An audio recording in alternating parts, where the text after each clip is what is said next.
once again, we are still in the gauntlet, trying to wrap up these last couple movies of 2021 so that I can do my top 10 lists and move on to 2022. And it is time... it's time to review a Disney movie. These are always very hazardous for me because I think there comes a time when a person has to acknowledge some sad truths about life. It's never pleasant. It's just a sign that you're getting older and, you know, the world is a little different than it was when you were young. But there comes a time when you just have to acknowledge that you might be aging out of Disney films just a little bit. Just a little bit. It's not that you don't like them. It's not that they're bad. It's just that you can tell that you are no longer the primary audience. And when that happens, it becomes very difficult to connect with the material at a level that you kind of did before. And you start to wonder, was all of this true back in the day, and we just didn't notice it? Or is this just kind of you getting older? Now, to be fair, there are exceptions to this, you know.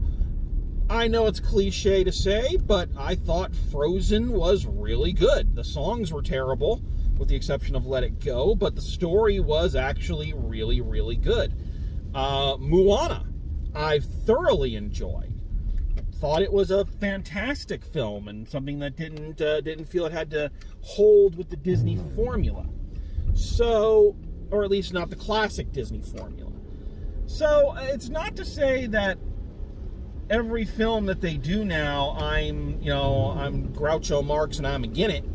It's just to say that a lot of them don't hit in the same way that they once did. You know, Zootopia, Frozen 2, and this one. None of them are bad movies under any circumstances. It's just, they just didn't do it for me. They're, kind of like I always say about Pixar.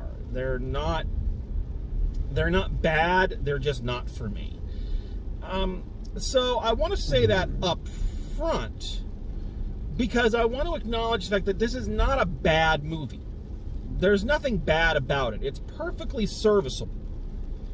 It's just, from my perspective, it's just kind of another Disney film. There's nothing that really stands out about it to me other than the animation style.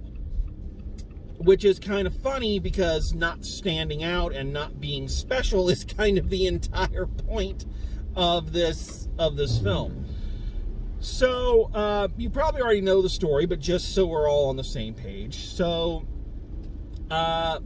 this one takes place in a magical Hispanic village called Encanto, where the kind of, I don't want to say rulers of the town, but kind of the I don't know what you'd even call them. Like the centerpiece of the town is this one family whom, through Disney magic, have acquired these superpowers, basically. And that at a certain time in their childhood, they'll go and there's this whole ceremony, and they'll touch a magic door, and it'll give them whatever, they call it their gift, whatever their gift is. And these can be any number of things. They have a wide range of abilities in this, which I think is good.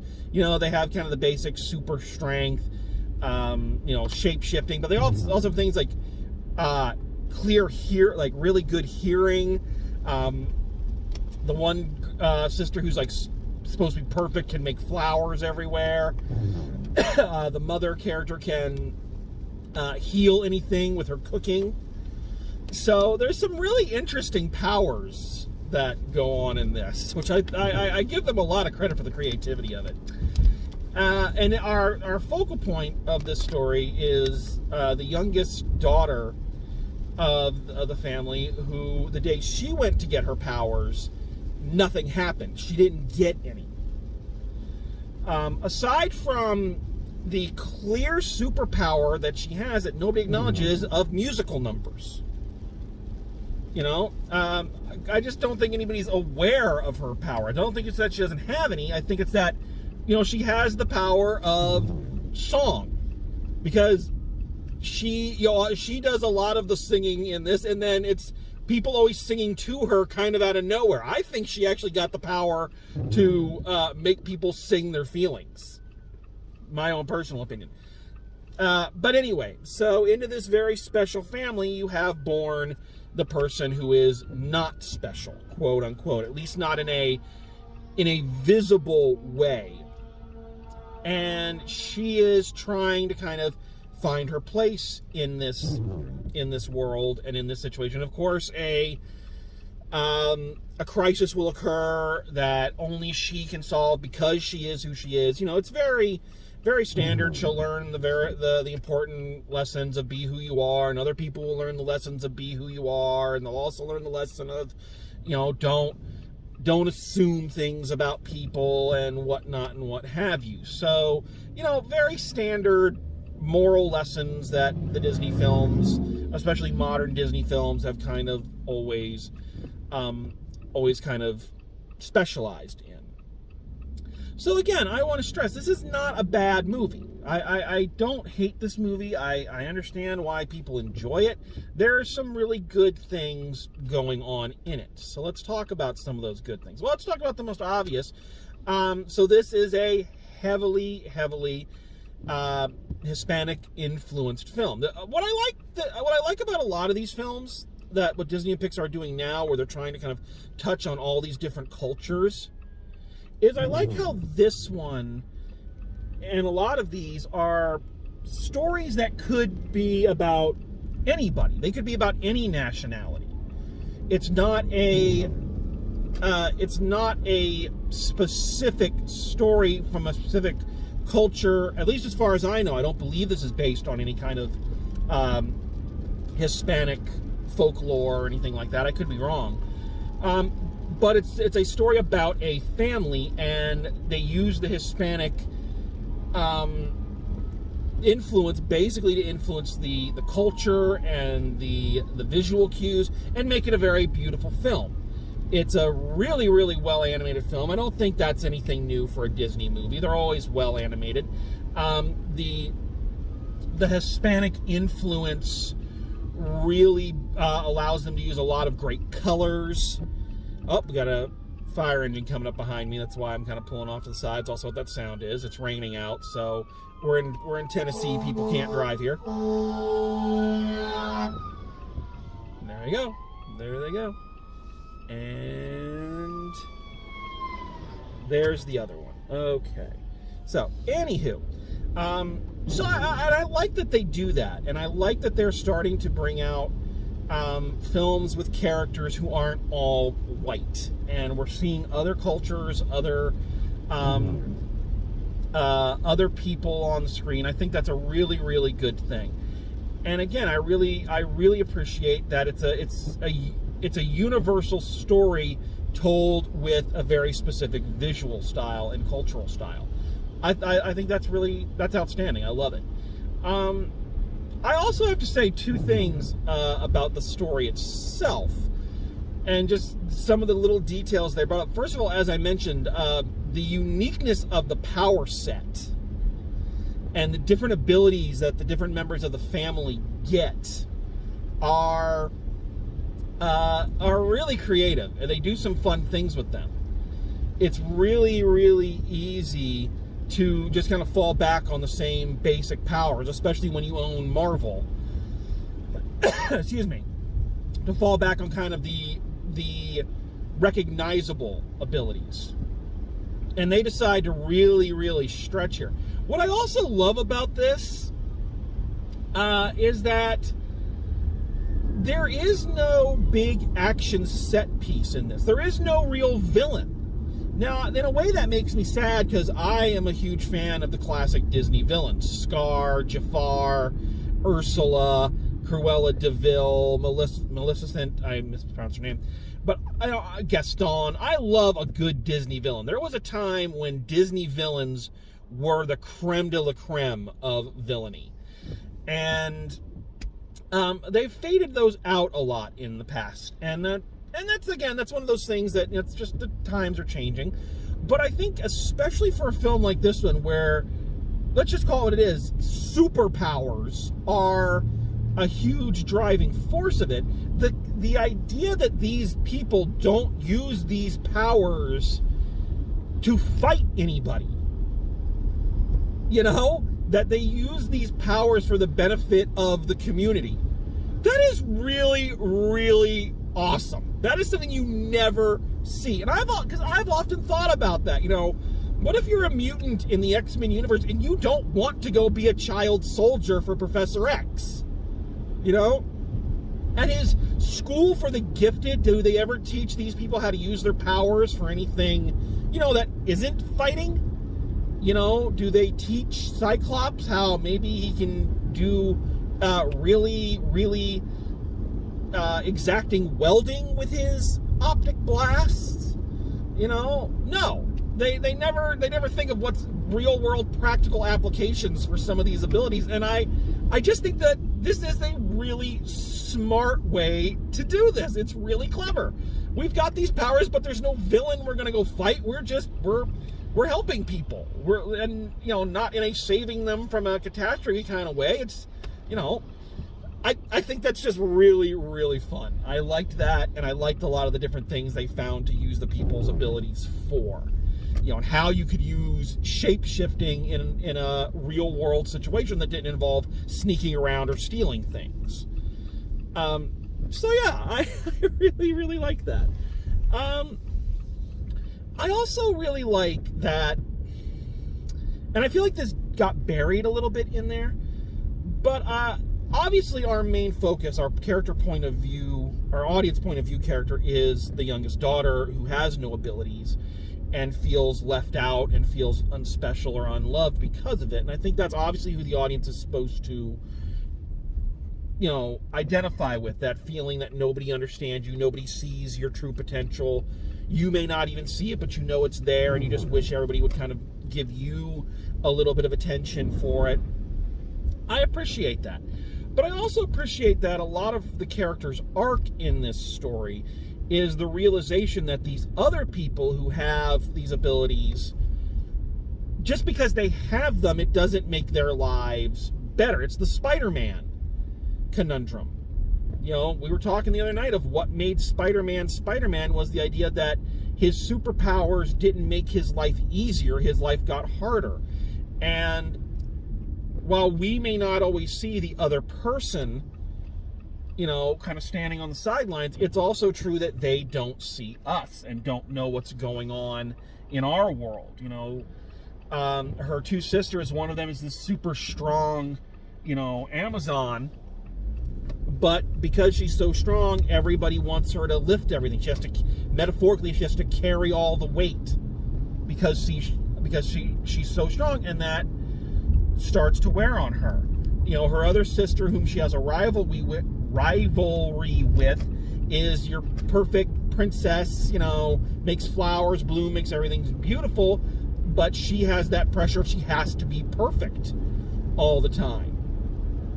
The character that they build up to make you think is the villain, but turns out not to be, is her uncle Bruno, played by John Leguizamo, who has the gift of seeing the future, but everybody thinks that he's some kind of harbinger of doom because he keeps predicting, the bad things that'll happen. So he gets this label of, being a bad omen or something like that. So I like that it's not just a thing of everybody has to stop and make sure that you are acknowledged, but you also have to acknowledge that they are not always happy and they are crushed under their own responsibilities. Nobody knows everybody's situation.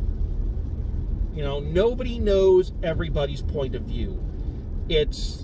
You have to understand it and you have to express it with the other person. And I like that that's kind of the main lesson in all this. It's not just you're perfect and special just the way you are.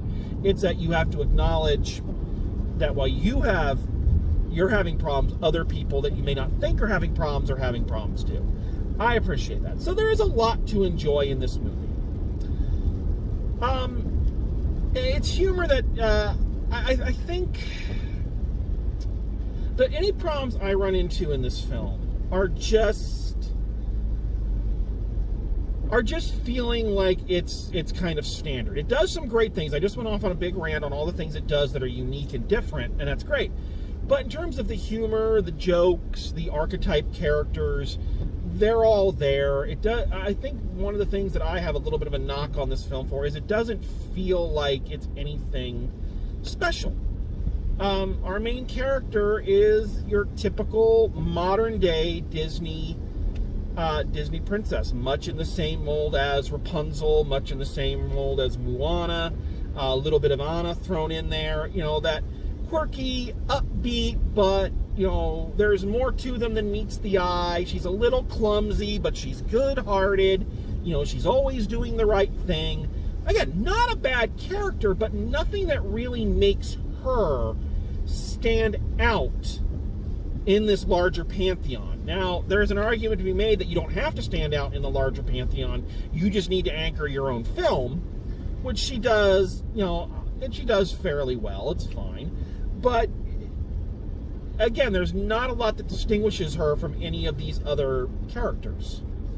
So, at least from my opinion, I know other people can see other things, so that's fine. I'm just saying from my standpoint. Same thing with the humor. The jokes are very, you've got your standard new Disney archetype characters in there. The goofy but understanding dad, it's funny that we still have the gingham apron mom, the snotty perfect sister, the younger boy who's all snarky and sarcastic. It's a standard hodgepodge. Again, not bad, just kind of bland. They're just kind of there. I guess if I did have an issue with this one, I kind of hate saying things like this because I always feel like I'm piling on, and I don't mean to.